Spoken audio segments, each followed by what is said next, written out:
હું જે પટેલના પપ્પા છું. એકલવ્ય સ્કૂલમાં મારો બાપો ભણે છે. એકલવ્ય સ્કૂલમાં ટીચિંગ બી સારું છે, ભણવાનું બી કમ્પ્લીટ સારું છે. સર બી બધું ધ્યાન કમ્પ્લીટ આપે છે. ટકાવારી બી એની સારી આવી છે પહેલાં કરતાં.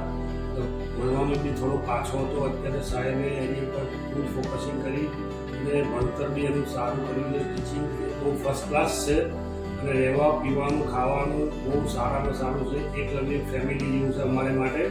અને અત્યારે ભણવામાં તો ખૂબ જ મહેનત કરાવે છે સર. ટકાવારી બી એની બહુ સારી આવી છે. જ્યારે ગુરુકુળમાં ભણતો હતો ત્યારે ટકાવારી બહુ પાછળ હતી અને અત્યારે ટકાવારી ત્યારની અને અત્યારની જુઓ મેચ્યોર કરો તો બહુ ઘણો બધો ફરક છે. બહુ એકલવ્ય મારે માટે બહુ સારામાં સારી સ્કૂલ છે. એટલું હું તમને જણાવવા માગું છું. ધન્યવાદ.